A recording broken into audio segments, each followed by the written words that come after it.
तो अभी तक हम देख चुके हैं बेटा कि नॉन कोऑर्डिनेट्स को कोऑर्डिनेट्स में ये हमने अभी तक देखा है कि किसके अंदर नोटोकॉर्ड प्रेजेंट होती है, किसके अंदर नोटोकॉर्ड एब्सेंट होती है, किसके अंदर सेगमेंटेशन है, किसके अंदर सेगमेंटेशन नहीं है, डिप्लोब्लास्टिक एनिमल है या ट्रिप्लोब्लास्टिक एनिमल है, जर्मिनल लेयर उसमें कितने हैं, ये सारी चीजें अभी तक हम बात कर चुके हैं। अब हम फाइलम्स को पढ़ेंगे, जितने भी हम फाइलम्स हैं बेटा सबसे पहले नॉन कोऑर्डिनेटा को कंप्लीट करेंगे और उसके बाद हम कोऑर्डिनेटा पर चलेंगे। तो सबसे पहले नॉन कोऑर्डिनेटा में आते हैं बेटा। फाइलम जो आपका पहला फाइलम जो आप पढ़ने वाले हो ये है पोरीफेरा, जिसे स्पंज भी कहते हैं। अब पोरीफेरा का मतलब ही क्या है, देखो पोरीफेरा का मतलब है पोर्स, पोरी मतलब पोर्स यानी कि छिद्र, फेरा यानी कि रखना, जिसके अंदर आपको इसमें जो भी बेटा एनिमल्स आएंगे आपके, इनमें क्या होगा, आपके पोर्स प्रेजेंट होंगे, छिद्र प्रेजेंट होंगे। प्राचीन बहुकोशिकीय जंतु हैं, अधिकांशतः समुद्री जंतु हैं, एगतिशील जंतु हैं, अधिकांशतः समुद्री बोल रहे हैं, ठीक है। अगर आता है कि सभी समुद्री कौन कौन से हैं, तो इसमें आप याद रखेंगे THE, क्या याद रखेंगे, जिसमें आपको पूछा जाता है कि भाई सभी समुद्री जंतु कौन से हैं, तो इसमें आप 3 याद रखेंगे बेटा, 3 फाइलम THE। T का मतलब है बेटा टीनोफोरा, H का मतलब है हेमिकोर्डेटा और E का मतलब है इकाइनोडर बेटा। ये तीनों ऐसे फाइलम है बेटा जिनमें सभी जंतु जो हैं वो सारे कैसे हैं, समुद्री है, सभी समुद्री जंतु हैं। इसके अलावा बाकी के इनमें कुछ में हम पढ़ेंगे कि अधिकांशतः समुद्री हैं या मैराइन वाटर्स में प्रेजेंट हैं, आपके लवणीय क्षेत्र में प्रेजेंट हैं, या फिर जो भी है वो हम अलग से देखते जाएंगे। जैसे कि पोरीफेरा में हम पढ़ते हैं अधिकांशतः समुद्री है, जबकि टीनोफोरा, हेमिकोर्डेटा, इकाइनोडर्मेटा में हम पढ़ेंगे कि भाई यहाँ पर क्या है, सभी समुद्री जंतु हैं, अधिकांशतः नहीं आएगा, यहाँ पर आएगा सभी समुद्री जंतु हैं। और पोरीफेरा में आता है बेटा कि अधिकांशतः समुद्री जंतु हैं। शरीर पर 2 प्रकार के यहाँ पर आपके पोर्स, छिद्र प्रेजेंट होते हैं, एक होता है ओस्टिया और एक होता है ओस्कुलम। ओस्टिया जो कि संख्या में बहुत सारे होते हैं, यहाँ से क्या होगा, वाटर की एंट्री होगी और इनकी जो साइज होती है बेटा वो कम होती है, ओस्टिया की साइज कम होती है, ओस्कुलम की साइज ज्यादा होती है। ओस्कुलम नंबर में 1 होगा, संख्या में 1 होगा, सिंगल होगी, और यहाँ से बेटा वाटर एग्जिट होगा, ठीक है। इसके अलावा यहाँ पर एक बॉडी कैविटी प्रेजेंट होती है जिसको क्या बोलते हैं, स्पंजोसील। बॉडी कैविटी को क्या बोलते हैं, यहाँ पर जो बॉडी कैविटी बेटा प्रेजेंट होगी उसको क्या बोलेंगे, स्पंजोसील। यूनिक कैरेक्टर क्या है, तो यूनिक कैरेक्टर आपको सभी के याद रखने। यूनिक कैरेक्टर में आते हैं बेटा 2 चीजें आपकी यूनिक कैरेक्टर्स में यहाँ पर आएंगी, एक है कोएनोसाइट या कोलर सेल प्रेजेंट होती है, और एक है बार्टर कैनाल सिस्टम यहाँ पर आपका प्रेजेंट होता है। कोएनोसाइट या कोलर सेल्स की अगर हम बात करें तो ये इसमें आपको याद रखना है कि भाई फ्लैजेलेटेड सेल्स है, ये स्पेंजोसील तथा नलिकाओं के आंतरिक जो लेयर है, इंटरनल जो लेयर है, आंतरिक स्तर में बेटा ये पाई जाती है, और इनमें भोजन का इंट्रासेलुलर डाइजेशन होता है। कोएनोसाइट या कोलर सेल्स में क्या होता है, भोजन का इंट्रा सेलुलर डाइजेशन होता है। इसके अलावा और क्या याद रखना है आपको, बार्टर कैनाल सिस्टम याद रखना है, क्योंकि आप एक और पढ़ोगे बेटा बार्टर वेस्कुलर सिस्टम, जो कि आप पढ़ते हो इकाइनोडर्मेटा में। यहां पर आप पढ़ोगे barter canal system, barter canal system यहां पर आता है, और बार्टर कैनाल सिस्टम के यहां पर आपको क्या कार्य याद रखने कि भाई बार्टर कैनाल सिस्टम के कौन कौन से काम होते हैं, क्योंकि आप एक और पढ़ोगे बेटा इकाइनोडर्मेटा में, वहां पर भी उसके काम पढ़ोगे, तो दोनों में कंफ्यूजन नहीं होना है, वहां पर उसको भी बताऊंगा, तब इनको एक बार फिर से हम दोनों को बेटा डिस्कस कर लेंगे। बार्टर कैनाल सिस्टम जिसके कार्य में आपको याद रखने हैं, ये पोषण में सहायक है, श्वसन में सहायक है, उत्सर्जन में ये सहायक होता है, और इसके अलावा सेक्सुअल रिप्रोडक्शन में भी ये हेल्प करता है। इसके अलावा अगर हम बात करें कि भाई बाहरी जो जल होगा वो ओस्टिया के द्वारा प्रवेश करता है, ओस्टिया के द्वारा बेटा ये स्पेंजोसील में जाएगा, और स्पेंजोसील से ओस्कुलम के द्वारा शरीर से बाहर चला जाता है, ठीक है। ये यहां तक कंप्लीट है, मेनली आपको यही याद रखना है। इसके अलावा जो भी है हम जो भी देखेंगे बेटा कि इसके अंदर भाई इसका सेगमेंटेशन प्रेजेंट है या नहीं है, या और सेक्सुअल रिप्रोडक्शन है या एसेक्सुअल रिप्रोडक्शन है, डेवलपमेंट कैसा है इसका, तो वो सारी चीजें हम देख चुके हैं। इसके आपको यूनिक कैरेक्टर्स बस याद रखने हैं, बाकी की सारी चीजें हम ऑलरेडी एक ही बार में डिस्कस कर चुके हैं। और अगर आपको पिछला याद है बेटा तो ये मान के चलना कि जितने भी हम फाइलम पढ़ेंगे उनका लगभग 70% आपका कवर है, आपको बस यूनिक कैरेक्टर्स देखने हैं कि और एग्जाम्पल देखने हैं बस। इसके अलावा आपका बेटा बाकी का सारा पोर्शन आपका कंप्लीट है, ठीक है। जैसे कि अगर हम बात करें कि यहाँ पर देखो, इस यहाँ पर ज्यादा डिटेल में है, बट आपको इतना याद नहीं रखना है, जितना आपको बता दिया गया है इतना ही याद रखें कि भाई ये जो ओस्टिया है इससे वाटर बेटा एंटर करता है और ऑस्कुल इससे कौन सी कैविटी में आपकी स्पेंजोसील कैविटी में, स्पेंजोसील कैविटी में जाएगा और वहां से बेटा एग्जिट होती है, और एग्जिट कहां से होगी, ऑस्कुलम के द्वारा एग्जिट होती है। फिर ये बेटा ट्रू डिप्लोब्लास्टिक एनिमल्स भी नहीं होते, ठीक है, ये आपको याद रखना है। कोलर सेल या कोएनोडर्म जो कि किससे बनी हुई होती है, कोलर सेल से बनी हुई होती है, जिसको क्या बोलते हैं बेटा कि ये भोजन का इंट्रासेलुलर डाइजेशन होता है यहाँ पर, ठीक है। इसके अलावा सेक्सुअल और एसेक्सुअल दोनों प्रकार का यहाँ पर रिप्रोडक्शन होता है। एसेक्सुअल रिप्रोडक्शन जो होता है वो किसके द्वारा होता है, ये आपको याद रखना है। तो एसेक्सुअल रिप्रोडक्शन यहाँ पर फ्रेगमेंटेशन के द्वारा होता है, जिसके हिंदी में कहते हैं बेटा विखंडन, फ्रेगमेंटेशन द्वारा होगा। और एक होता है बेटा इंटरनल बडिंग, गेम्यूलेशन जिसे बोल सकते हैं अपन, क्योंकि बडिंग भी बेटा टू टाइप्स की होती है, एक होता है एक्सटर्नल बड, एक होता है इंटरनल बड। एक्सटर्नल बड जैसे कि हम हाइड्रा वगैरह में पढ़ते हैं, वहां पे एक एक्सटर्नल बड बेटा प्रेजेंट होगा, वो धीरे धीरे वृद्धि करेगा, ग्रोथ करेगा और प्लांट से अलग होकर के एक नया बना देता है, स्ट्रक्चर बना देता है। और यहाँ पर अगर हम बात करें तो यहाँ पर बेटा एक इंटरनल, उसके अंदर एक स्ट्रक्चर बनेगी बड लाइक, तो उससे बेटा आपका नया एनिमल बन जाएगा यहाँ पे, ठीक है। इसके अलावा सेक्सुअल रिप्रोडक्शन, ठीक है, सेक्सुअल रिप्रोडक्शन इनमें होता है, द्विलिंगी जंतुएं, क्रॉस तथा आंतरिक निषेचन होता है बेटा, इंटरनल फर्टिलाइजेशन है। डेवलपमेंट कैसा है, तो डेवलपमेंट में आपको क्या याद रखना है कि भाई डेवलपमेंट कैसा है, इनडायरेक्ट डेवलपमेंट है, यानी कि इसमें लार्वा अवस्था जो होगी बेटा वो प्रेजेंट होगी, ठीक है, लार्वा अवस्था इसमें प्रेजेंट है, इनडायरेक्ट डेवलपमेंट है, ठीक है, ये याद रखना। इसके अलावा इसके आपको एग्जाम्पल अच्छे तरीके से याद रखने हैं सारे, ठीक है, जैसे कि साइकन जिसको साइफा भी बोलते हैं, यूप्लेक्टेला, बीनस फ्लावर बास्केट बोलते हैं इसको, स्पोंजिला, ये आपको ये बहुत अच्छे तरीके से याद रखना है, स्पोंजिला स्वच्छ जलीय स्पंज है बेटा, ये फ्रेश वाटर स्पंज है, तो ये आपको याद रखना है, स्पोंजिला स्वच्छ जलीय स्पंज है, फ्रेश वाटर स्पंज है। इसके अलावा यू स्पोंजिया बाथ स्पंज है बेटा, ठीक है, यू स्पोंजिया को क्या बोलते हैं, bath sponge, spongilla fresh water sponge. इसके अलावा एक है क्लियोना, जिसको क्या बोलते हैं, बोरिंग स्पंज, छेदक स्पंज बोलते हैं। इसके अलावा ल्यूकोसोलेनिया ये भी आ जाएगा। तो ये आपको पूरे एग्जांपल्स आपको याद रखने हैं। मेनली अगर मैं बात कहूं कि ये तो सर याद होने ही चाहिए, तो उसमें आपके आते हैं यू स्पोंजिया को याद रखना ही है बेटा, एक तो कौन सा, एक तो यू स्पोंजिया याद रखना है, यू स्पोंजिया को याद रखना ही है। इसके अलावा स्पोंजिला, और इसके अलावा बेटा साइकन, ये तो आपको याद होने ही चाहिए बेटा, ये आपकी एनसीईआरटी में गिवन है अच्छे तरीके से। ये आपके सारे एग्जाम्पल हो गए, ये सारे कैरेक्टर्स हो गए, ये आपको अच्छे तरीके से याद होना चाहिए। ये हमारा बेटा पोरिफेरा लगभग आपका कंप्लीट हो गया। इसके बाद आता है फाइलम सेलेंट्रेटा, ये जिसे नाइडेरिया भी कहा जाता है। फाइलम सेलेंट्रेटा जो कि अधिकांश से बेटा यहाँ पर भी समुद्री जंतु है, अधिकांश समुद्री जंतु है। यहाँ पर जो बेटा बॉडी कैविटी होगी उसको बोलते हैं सिलेंट्रॉन, जबकि हमने जो पिछला पढ़ा है बेटा पोरिफेरा फाइलम, उसमें जो बॉडी कैविटी है वो है बेटा स्पेंजोसील, यहाँ पर बॉडी कैविटी है सिलेंट्रॉन। यूनिक कैरेक्टर्स क्या है, तो यूनिक कैरेक्टर्स में आपको क्या याद रखना है बेटा, यूनिक कैरेक्टर्स एक तो है भाई सिलेंट्रॉन या गैस्ट्रोवेस्कुलर कैविटी यहाँ पर एक प्रेजेंट होती है, जठर संवहनीय गुहा भी जिसे कहते हैं हिंदी में। तो सिलेंट्रॉन या गैस्ट्रोवेस्कुलर कैविटी यहाँ पर प्रेजेंट होती है, जो कि बेटा भोजन का संवहन करता है, एक्स्ट्रा सेलुलर पाचन होता है यहाँ पर सिलेंट्रॉन कैविटी के अंदर, या फिर हम कहें कि गैस्ट्रोवेस्कुलर कैविटी के अंदर एक्स्ट्रा सेलुलर पाचन होता है। इसके अलावा जो एक इसका यूनिक कैरेक्टर है कि इसमें भाई स्टिंग सेल या फिर जिसको नाइडोब्लास्ट या निमेटोब्लास्ट कहते हैं, वो यहाँ पर बेटा प्रेजेंट होती है, ठीक है, ये आपको याद रखना है। और ये जो नाइडोब्लास्ट होती है ये टेंटिकल्स तथा शरीर की सतह पर मैक्सिमम नंबर्स में प्रेजेंट होती है। ये देखो यहाँ पर बेटा एक स्ट्रक्चर आपकी गिवन है, तो यहाँ पर देखो ये क्या है बेटा, टेंटिकल्स है, ये क्या है आपके टेंटिकल्स है, जिन पर की क्या है नाइडोब्लास्ट सेल्स जो है बेटा वो आपकी प्रेजेंट है। नाइडोब्लास्ट का काम क्या होता है, तो ये आपको याद रखना है कि भाई इसका काम क्या है, तो कार्य सुरक्षा प्रदान करने में, इसके अलावा भोजन या शिकार को पकड़ने में सहायता करते हैं, अटैचमेंट में बेटा ये सहायक होते हैं, ठीक है। और इसके अलावा आप सिलेंट्रॉन एक्स्ट्रा सेलुलर डाइजेशन में होता है, ये आपको याद रखना ही है। और बेटा इसमें और आपको क्या याद रखना है, देखो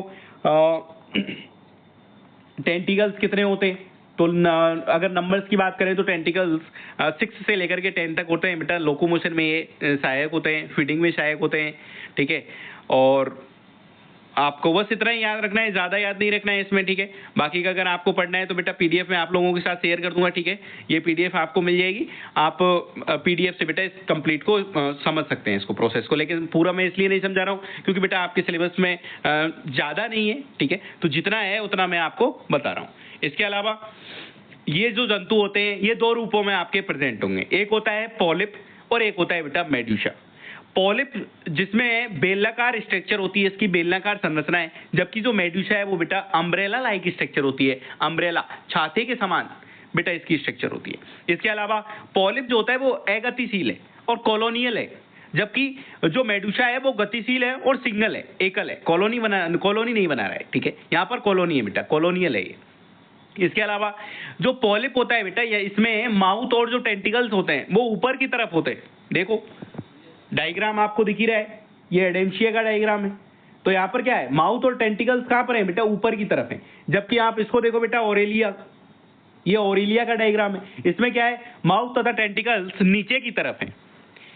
बेटा पॉलिप जो है वो एसेक्सुअल स्टेज है, जबकि मेडुसा जो है वो सेक्सुअल स्टेज है। पॉलिप में आपके एग्जांपल आते हैं हाइड्रा, एडेम्सिया, कोरल्स, जबकि मेडुसा में आपके एग्जांपल आता है जैसे कि ओरेलिया। ओरेलिया को बेटा जेलीफिश भी बोलते हैं, तो ये भी आपको याद रखना है, ओरेलिया या जेलीफिश। और बेटा कुछ ऐसे होते हैं जिनमें कि मेटाजेनेसिस आपका प्रेजेंट होता है। मेटाजेनेसिस क्या होता है, पीडी एकांतरण, ठीक है। जैसे कि आपके ओवेलिया है या फाइजिलिया है, इनके अंदर क्या होता है, ओविलिया और फाइजिलिया के अंदर बेटा ये द्विरूपता या बहुरूपता इनमें प्रेजेंट होती है, यानी कि पॉलिप और मेडुसा दोनों इनमें प्रेजेंट होते हैं। इसलिए इसको बोलते हैं भाई इनमें पीडी एकांतरण है, मेटाजेनेसिस इसमें प्रेजेंट है, ठीक है। और पॉलिप जो होगा बेटा वो एसेक्सुअली रिप्रोडक्शन के द्वारा मेडुसा का निर्माण करता है, और मेडुसा जो होता है बेटा वो सेक्सुअली पॉलिप का निर्माण करता है। और जब 2 डिप्लॉयड अवस्थाओं के बीच पीडी एकांतरण होता है तो उसको बोलते हैं मेटाजेनेसिस। किसको, जब 2 डिप्लॉयड अवस्थाओं के बीच पीडी एकांतरण हो रहा है तो उसको क्या बोल रहे हैं हम, मेटाजेनेसिस। जैसे कि यहाँ पर हो रहा है बेटा, पॉलिप और मेडुसा दोनों ही डिप्लॉयड है और दोनों ही क्या है बेटा, पीडी एकांतरण हो रहा है, एक अवस्था से दूसरी अवस्था में कन्वर्ट हो रहा है। जैसे कि पॉलिप सेक्सुअली रिप्रोडक्शन के द्वारा मेडुसा में, और मेडुसा सेक्सुअली रिप्रोडक्शन के द्वारा पॉलिप अवस्था में बेटा कन्वर्ट होता है। तो आपको यह भी याद रखना है कि पॉलिप एसेक्सुअली रिप्रोडक्शन के द्वारा बेटा आपके मेडुसा में कन्वर्ट होता है, ठीक है। और मेडुसा सेक्सुअली रिप्रोडक्शन करके बेटा पॉलिप अवस्था बनाएगा, ठीक है। तो ये आपको याद रखना है, ठीक है। दोनों ही आपको अच्छे तरीके से याद रखने हैं, प्लस आपको एग्जांपल याद रखने हैं। पॉलिप में कौन सा एग्जांपल आ गया, एडेम्सिया। मेडुसा में कौन सा एग्जांपल आ गया, ओरेलिया। मेटाजेनेसिस में कौन सा एग्जांपल आ गया, ओविलिया या फाइजिलिया। तो दोनों आपको याद रखने हैं। इसके बाद अगर मैं बात करूं, ये देखो ये एक डायग्राम है बेटा जो कि आपकी एनसीईआरटी में भी गिवन है। तो ये किस चीज का डायग्राम है, जो नाइडोब्लास्ट या नाइडोसाइट सेल है बेटा उसका ये डायग्राम है, ठीक है। जिसके अंदर आपके नाइडोसील्स प्रेजेंट है, संवेदी कांटे प्रेजेंट होते हैं यहाँ पर, ठीक है। ओपरकुलम प्रेजेंट होता है, संकुचनशील बेटा मायोफाइब्रिल्स यहाँ पर प्रेजेंट होते हैं। यहाँ पर बेटा न्यूक्लियस है, और इसके अलावा यहाँ पर हाइप्नोटॉक्सिन से एक विषैला पदार्थ होता है जो कि नाइडोसाइट्स द्वारा स्रावित किया जाता है, उसको बोला है हाइप्नोटॉक्सिन, ठीक है। इसके अलावा नाइडोसाइट या जिसे कैप्सूल कह रहे हैं बेटा, वो नाइडोसाइट के अंदर प्रेजेंट होता है, ठीक है। अब आपको याद रखने हैं एग्जाम्पल्स। एग्जाम्पल्स में देखो हाइड्रा याद रखना है। हाइड्रा में बेटा लार्वा अवस्था एब्सेंट होगी, ठीक है। ओनली पॉलिप बेटा यहाँ पर केवल पॉलिप अवस्था यहाँ पर मिलेगी, ठीक है। और फ्रेश वाटर एनिमल होता है बेटा ये हाइड्रा, ठीक है। इसके अलावा ओवेलिया आपको याद रखना है। इसके अलावा फाइजिलिया, फाइजिलिया को पुर्तगाली युद्ध मानव भी बोला जाता है, फाइजिलिया, ठीक है। इसके अलावा ओरेलिया जेलीफिश। एडेम्सिया को याद रखना, एडेम्सिया सी एनिमोन, एडेम्सिया को क्या बोलते हैं बेटा, सी एनिमोन, ठीक है। और देखो 3 एग्जांपल बेटा, गोर्गोनिया, पेनिटोलार, मैंडेराना, तीनों ही को क्या बोलते हैं बेटा, कॉल्ड एज कोरल्स। क्यों बोलते हैं कोरल्स, इनमें क्या होता है बेटा, कोरल्स में एक्सोस्केलेटन जो आपका प्रेजेंट होता है वो CaCO3 का एक्सोस्केलेटन यहाँ पर प्रेजेंट होता है। बाह्य कंकाल जो होता है वो किसका बना होता है, कैल्शियम कार्बोनेट का बना होता है, CaCO3 का बना होता है। अब इसको याद भी रख रहे हो तो बेटा इनको ये भी याद रखना कि भाई गोर्गोनिया को क्या बोलते हैं, सी फैन। अब इसको याद कैसे रखोगे, अरे देखो नाम से याद रखना, कैसे, गोर्गोनिया, ऐसा नहीं लग रहा गोर गोर गोर गोर गोर गोर, ऐसे क्या कौन करता है, ऐसे पंखा करता है, सी फैन, तो ये क्या है, समुद्री पंखा है, ऐसे याद रख लेना, ठीक है। सी फैन क्या है ये, सी फैन। गोर्गोनिया क्या हो गया बेटा, सी फैन। इसके अलावा पेनेटोला, तो इसमें तो नाम में ही पेन आ रहा है ना, पेनेटोला, तो ये क्या हो जाएगा बेटा, सी पेन, समुद्री पेन, ठीक है। बस याद रखने के लिए बता रहा हूँ बेटा, ठीक है। पेनेटोला सी पेन हो जाएगा। इसके अलावा मैंडेरिना, मैंडेरिना को क्या बोलते हैं बेटा, ब्रेन कोरल। मैंडेरिना को क्या बोलते हैं, ब्रेन कोरल। अब जब भी मैंडेरिना पढ़ते हैं ना, मेरे को याद आता है मेंडल। मैंडेरिना से क्या याद आता है, मेंडल। अब मेंडल में दिमाग था तभी तो उसे फादर ऑफ जेनेटिक्स बोला जाता है। अरे भाई मेंडल में दिमाग था, ब्रेन था, इसलिए तो उसको क्या बोला जाता है, फादर ऑफ जेनेटिक्स बोला जाता है। तो इसलिए मैंडेरिना से क्या याद रहेगा, ब्रेन कोरल। मैंडेरिना से क्या याद रखना बेटा, इसको क्या बोलते हैं, ब्रेन कोरल। तो आई थिंक सभी याद हो गए, ठीक है। हाइड्रा के बारे में याद रखना है, हाइड्रा केवल पॉलिप, इसमें बेटा केवल और केवल पॉलिप स्टेज होगी, लार्वा एब्सेंट होगा। अब फ्रेश वाटर एनिमल है, ओवेलिया, फाइजिलिया, एडेम्सिया, ओरेलिया, ओरेलिया को जेलीफिश, फाइजिलिया को पुर्तगाली युद्ध मानव, ठीक है। एडेम्सिया को सी एनिमोन, और इसके अलावा बेटा गोर्गोनिया सीफेन, पेनेटोला सीपेन और मैंडेरिना ब्रेन कोरल। इन तीनों को बेटा गोर्गोनिया, पेनेटोला और मैंडेरिना, इनको क्या बोलते हैं, कॉल्ड एज कोरल्स। क्यों, क्योंकि इनका जो एक्सोस्केलेटन होता है वो कैल्शियम कार्बोनेट का बना हुआ होता है, ठीक है। इसके अलावा अब नेक्स्ट बेटा फाइलम आता है, फाइलम टीनोफोरा, जिसको नाइडेरिया भी बोला जाता है, टीनोफोरा। इसको बेटा सी वॉलनट भी बोलते हैं, समुद्री अखरोट या कोम्ब जेली भी कहा जाता है। इसको टीनोफोरा को बेटा क्या बोलते हैं, सी वॉलनट, समुद्री अखरोट या कोम्ब जेली भी कहा जाता है। केवल बेटा समुद्री जल में प्रेजेंट होते हैं, टीनोफोरा है केवल समुद्री जल में, या फिर हम कहें कि सभी समुद्री जल में बेटा आपके प्रेजेंट होते हैं सभी जंतु। इसका मुख्य कैरेक्टर्स क्या है, मुख्य लक्षण क्या है, इसका मेन कैरेक्टर क्या है, बायोल्यूमिनेसेंस, जैव संदीप्ति। बायोल्यूमिनेसेंस क्या होता है बेटा, लगभग ये मान लो कि ये क्या है, चमकते हैं, ठीक है। अरे अंधेरे में भी ये चमकेंगे, ठीक है, बायोल्यूमिनेसेंस होंगे बेटा। जैसे कि इनका एक डायग्राम मैं आपको बताऊंगा, कि समुद्र के किनारे पर ये बहुत अच्छे आपको नजर आएंगे, ठीक है। क्योंकि ये इनमें क्या होता है, शरीर से ऐसा लगता है जैसे कि लाइट बेटा मुक्त हो रही है, ठीक है। तो ऐसा लग रहा है शरीर से लाइट जा रही है, तो बहुत अच्छे लगते हैं। बायोल्यूमिनेसेंस जिसको बोलते हैं कि भाई इनके अंदर क्या प्रेजेंट होता है, तो इनके अंदर बायोल्यूमिनेसेंस बेटा प्रेजेंट होता है, यानी कि ऐसा लगता है जैसे शरीर से लाइट मुक्त हो रही है, ठीक है। इसके अलावा केवल बेटा सेक्सुअल रिप्रोडक्शन इनमें प्रेजेंट होता है। लार्वा इनमें सीडिपिड लार्वा बेटा यहाँ पर प्रेजेंट होता है। लार्वा भी कौन सा, सीडिपिड लार्वा यहाँ पर प्रेजेंट होता है, ये याद रखना। इसके अलावा इनडायरेक्ट डेवलपमेंट होता है, तो भाई डेवलपमेंट का मैं सभी को बता चुका हूँ, शॉर्ट ट्रिक बता चुका हूँ, उससे याद रख लेना और सारे आपको फाइलम याद हो जाएंगे, ठीक है। इसके अलावा और क्या याद रखना है, ये देखो बेटा, ये आपका डायग्राम देके रखा है प्लूरोब्रैंकिया का। किसका डायग्राम है, प्लूरोब्रैंकिया, जिसको क्या बोला जाता है, सी गूसबेरी भी बोला जाता है, ठीक है। इसमें आपको क्या याद रखना है, 8 एक्सटर्नल सिलिएटेड कॉम्ब प्लेट्स होती है। क्या होती है, 8 एक्सटर्नल सिलिएटेड कॉम्ब प्लेट्स होती है। कंकत पट्टिकाएं यहाँ पर प्रेजेंट होती है, जो कि लोकोमोशन में सहायता करती है, सहायक होती है लोकोमोशन में। ये भी बेटा टीनोफोरा का यूनिक कैरेक्टर है। ये क्या है, टीनोफोरा का यूनिक कैरेक्टर है। तो देखो यहाँ पर आपको दो बहुत अच्छे कैरेक्टर्स आपको याद रखने हैं टीनोफोरा के अंदर। एक तो क्या याद रखना है, बायोल्यूमिनेसेंस प्रेजेंट होता है यहाँ पर। एक आपको क्या याद रखना है, 8 एक्सटर्नल सिलिएटेड कॉम्ब प्लेट्स यहाँ पर बेटा प्रेजेंट होती है, ठीक है, जो कि लोकोमोशन में सहायक होती है। इसके अलावा लेसो या लेसोसेल जो क्या करती है, शिकार या भोजन पकड़ने में बेटा सहायक होती है। लेसोसेल्स के बारे में याद रखना, ठीक है। इसके अलावा यहाँ पर ये जो बेटा यहाँ पर देखो स्टेटोसिस्ट जो यहाँ पर बता रखा है, ये बॉडी बैलेंसिंग में काम करता है। ये जो टेंटिकल्स है बेटा, यहाँ पर एक पेयर टेंटिकल्स होते हैं जो कि भोजन ग्रहण करने में सहायक होते हैं। क्लियर है, ये सारे बेटा इसके कैरेक्टर्स है। ज्यादा बड़ा ये बेटा फाइलम है नहीं है, इसमें आपको बहुत कम कैरेक्टर्स हैं ना, अच्छे कैरेक्टर्स आपको याद रखने हैं, ठीक है। और इसमें आपको 2 ही एग्जांपल याद रखने हैं, एक तो प्लूरोब्रैंकिया जिसको सी गूसबेरी भी कहा जाता है, प्लूरोब्रैंकिया सी गूसबेरी। इसके अलावा सेकंड एग्जांपल हो जाएगा आपका टीनोफोरा। बस 2 ही एग्जांपल याद रखने, 2 ही अच्छे तरीके से याद होने चाहिए। तो देखो टीनोफोरा से तो टीनोपिलीना तो याद रह जाएगा।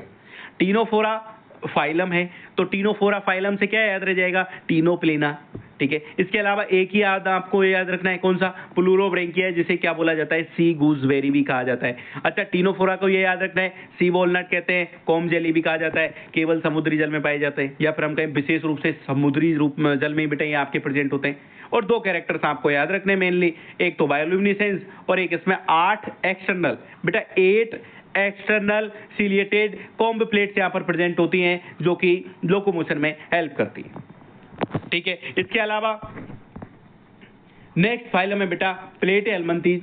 तो नेक्स्ट फाइलम प्लेटे एल्मंथीज को हम पढ़ेंगे नेक्स्ट टर्न से, और जब तक बेटा जितने भी अभी तक हमने कंप्लीट कराए हैं, प्लस अगर आपने पहले वाले जो कैरेक्टर्स मैंने आपको बताए थे कि भाई किसमें सेक्सुअल रिप्रोडक्शन है, किसमें सेक्सुअल रिप्रोडक्शन है, किसमें डायरेक्ट डेवलपमेंट है, किसमें इनडायरेक्ट डेवलपमेंट है, किसमें सेगमेंटेशन है, किसमें नहीं है, और कौन डिप्लोब्लास्टिक है, कौन ट्रिप्लोब्लास्टिक है, वो सारे बेटा कैरेक्टर्स यहाँ पर भी आते हैं। ठीक है, सेम आपके यहाँ पर भी लिखने हैं वो सारे कैरेक्टर्स, बट मैं इसलिए नहीं बता रहा हूँ क्योंकि हमने एक ही बार में वो सारे याद कर लिए हैं। ठीक है, तो वो आपको पहले याद करने हैं और उसके बाद बेटा फाइलम्स में बढ़ना है, ताकि फाइलम्स आपको कंप्लीटली याद हो जाए। ठीक है, तो नेक्स्ट टाइम से हम करेंगे बेटा प्लेट एल्मंथीज कंप्लीट। Thank you.